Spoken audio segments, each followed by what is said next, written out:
But it is what it is, right? So you start with your potential list, and we've talked about this with the board and you guys in the meetings thus far over the last year or so. I'm sure you're tired of talking about rental caps, right?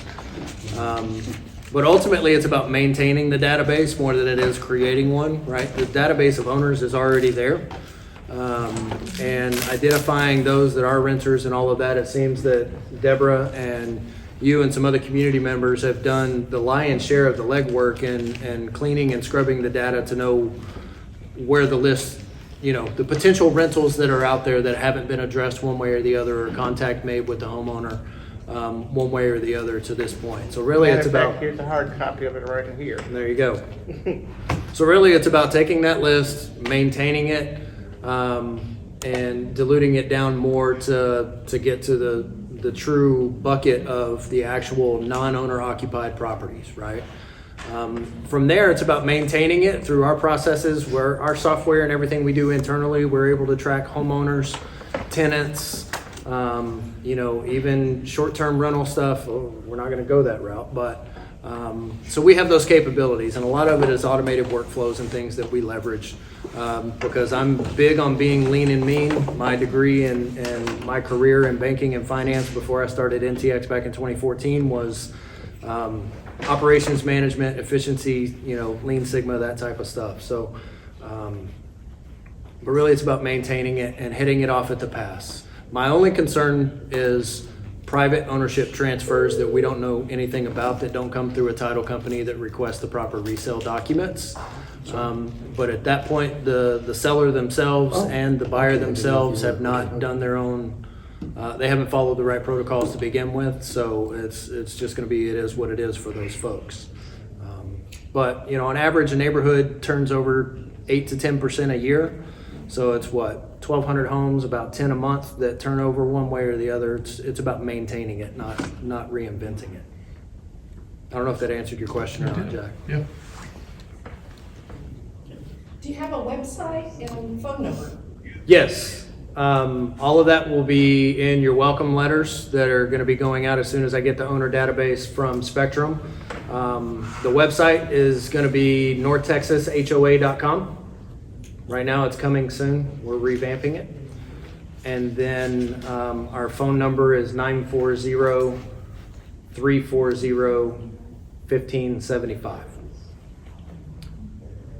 And similar to what we did in 16 to 19 with the email address, it's chisholmridge@northtexashoa.com.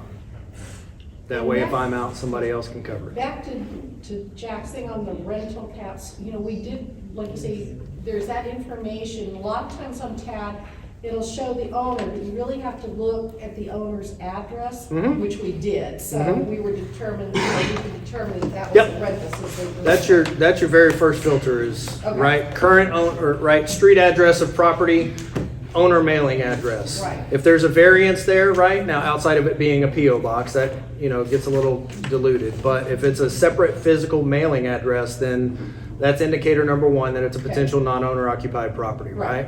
Number two is to dig a little bit deeper on that tranche, right? You got 1,200 homes, and let's say there's 400 in that bucket that are varied addresses between property and mailing, right? So And then you that's go, about where we're at, 400. right? And then you go into that 400 and you go to TAD and you look to see whether or not they have a homestead exemption, Right. right? If they have a homestead exemption on their property, chances are it's owner occupied. They just have their mail going elsewhere, Right. right? If they don't have a homestead exemption and a separate off-site mailing address, most bets are that that's going to be a non-owner occupied property, right? So that's how you filter it and dilute it down. And there's going to be some legwork to maintain it and get it over the hump, so to speak. It seems like we've got to an impasse here with this list and the database, and whether it's been maintained or not, I don't know. That's what we're going to have to do over the next 45, 60 days to get to a rolling start and go from there. Well, I think we've submitted quite a bit of Yeah. information. towards Yeah, that. that's what I'm saying. You guys have done the lion's share of the work, and y'all should be commended for it because, doing what you do to help the community is a thankless job. Well, and Deborah, you said we were over the cap. Do we have a number or a percentage? We have a number. I think we're at, don't quote me, but I think we're at about 360, 370. And then there's a list of about 40 plus of potential rental properties Really? that are not compliant. They've not submitted a rental registration form. So hopefully they are being fined correctly. Okay, and that's what you intend to follow up on too for us? Yeah, it's an established recorded policy of the community. There's no getting around it. You have to follow it, right? Thank you. Yeah, you can't pick or choose. Once it's recorded at the county level, like Okay. the policy is the policy.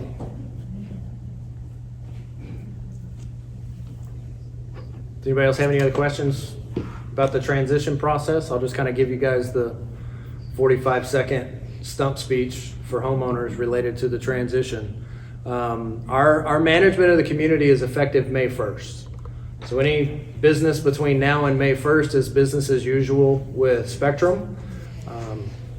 We started our transition process yesterday by sending our first requests for information from Spectrum. We've got about 110-point checklist that we go through anytime we bring on a new community.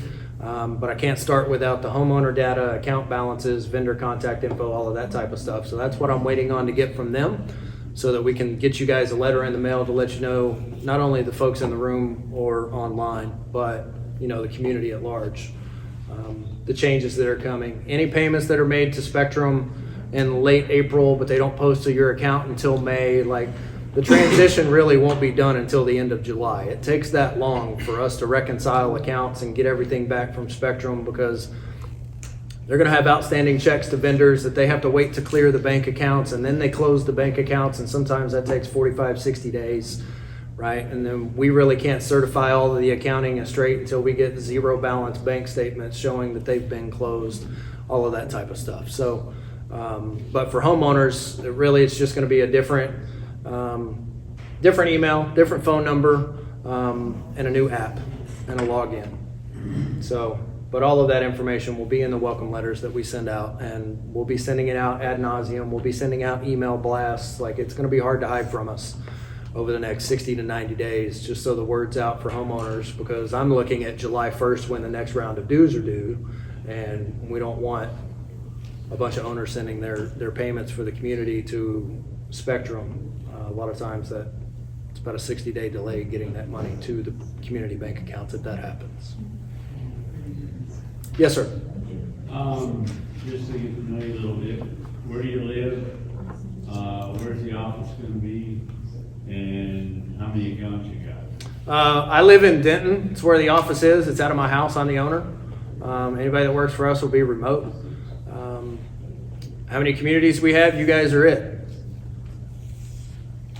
I started NTX Management Group in 2014. In 2019, we sold to another company, Goodwin and Company. I'm sorry, that turned out to be a bad experience for some folks.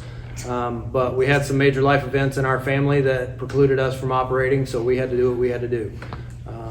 And just by happenstance, I texted Sean, he's not here today, a few weeks ago, and I was like, hey, I'm thinking about spinning up another management company. I've got unfinished business in the space. And it just so happened that you guys were putting it out for bid and proposals, and we came and presented, and here we are. Do you anticipate bringing on any more to handle such a large community of this, Any more employees? Yes. Yes, I'm actively recruiting right now. Just to put it in perspective, and when we managed Chisholm Ridge from 2016 to 2019, my wife and I are owner-operators. She and I managed 23 communities, and that was almost 3,000 doors at the time and about $3.5 million in assets under management. So that's 23 sets of financial reports, 23 communities to go do bi-weekly inspections, 23 times 5 board members apiece, right? 100 board members to manage. All the financials, all the accounting, all the phone calls, all the emails, and that was 2 people that did it. And right now we're at 2 people with 1 community and 1,200 homes. So bandwidth and capability and ability I'm not worried about because we've done it 23 times over already. But yes, we are actively recruiting and hiring. My goal for 2024 at least, we're not trying to bring on any communities. We're laying the foundation again for a new company so that we can bring on folks and get to the point where if some crazy life event does happen, I don't have to step away. I'll have a GM that runs it, right? But that's years down the road. I'm all about slow, steady growth, not flash in the pan. Do you may have any concerns about any of that? You said you ran this, I know you ran it out here before, right? Yes, sir. And what was the reason why you stopped running it out here? Because after you stopped doing it, I think Goodwin's company took over, right? Yeah, we sold to Goodwin.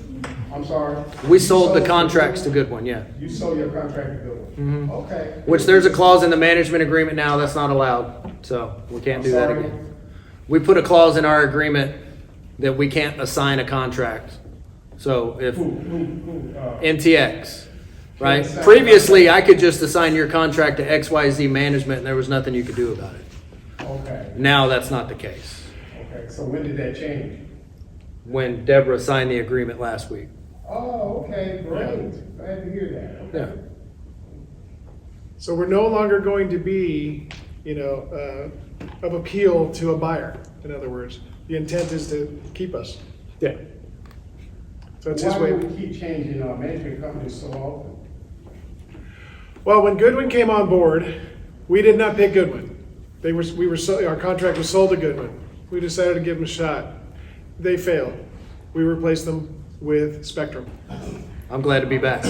Yes, ma'am. Continue having in-person meetings? That's completely up to these folks sitting up here. I work for them, not the other way around. So whatever they say, that's what we go with. Only real advice I would give you, Dustin, is the last couple of years, from when I was on the board and listening to this board as well, please answer your phone and answer your emails. That will be a major, major deal for everybody. If for whatever reason we miss a call, right, we've got a next business day SLA, right, service level agreement, that's it, right? So there will be times I'm out here meeting with the landscaper or the pool company or driving through inspecting the property or whatever. I'm at least gonna answer the phone, acknowledge whatever it is. I may have the homeowner, hey, can you shoot me an email? I'm out on the property right now. I don't wanna forget about you or something like that, but. That's fair. Right, common sense goes a long way in managing a community. Make sure the money's right. Enforce violation policies with some common sense and based on board directions, right? Everybody wants the rules enforced until it's them, unfortunately. Right? And just communicate, right? The answer is the answer, and if I don't know, I'm gonna tell you I don't know, and I'm gonna find the answer. That's the way we operate. That's fair. That was just the only thing for the last 2 years, that's the number one complaint. is Oh, yeah. We never got a response back. Yeah. You proving yourself to come back and respond and answer the phones and stuff was a big, major plus Yeah. for everybody. So you guys will tell me how we're doing, or they'll let me know. The Facebook group will let you know, right? That's my goal, is to keep them out of hot water on Facebook, and if I have to, I fall on the sword. That's how I know we're doing a good job. If Facebook is chilled out and they're just talking about pets and people speeding, then if it's not HOA management stuff or fees or fines or this or that, we're winning. As we talked about earlier tonight, some of the complaints were that the violation, they weren't specific. And so we asked Dustin about that. So maybe you want to comment. Yeah, so the comment was made earlier, or a question about painting the house. I'm not certain I need to paint the house, right? Anytime, and of course it's just the nature of doing business. If people did everything right, we wouldn't have rules to break, right? So if a house needs painted, or a piece of trim on a chimney needs to be painted, right? I'm not gonna send you a letter and say, hey, paint your house, right? It's gonna be a photo of your chimney with that swatch of trim that has paint flaked off, and in the comments it's gonna say, please paint trim on chimney, right? It's not gonna be anything earth-shattering, it's just gonna be clear, concise, this is what needs to be done. After we send the emails, I got you, right? And at the end of the day, when all of that data loads, we send a button, everybody gets whoever I'm sending a letter to that day, they're gonna get an email and says, hey, just so you know, we inspected Chisholm Ridge today, you're gonna get a letter in the mail, click here to go check out the photo and communicate with us, and you can log into the app, you can put your comment in there, post a photo of your newly painted trim, etc., and you'll see that we've closed out that transaction right there. Versus not knowing, sending a request in and not hearing back and not knowing what happened with it, and wait till you get to a board meeting and the management rep tells you, yeah, we closed that out, sorry, right? It's all about communication.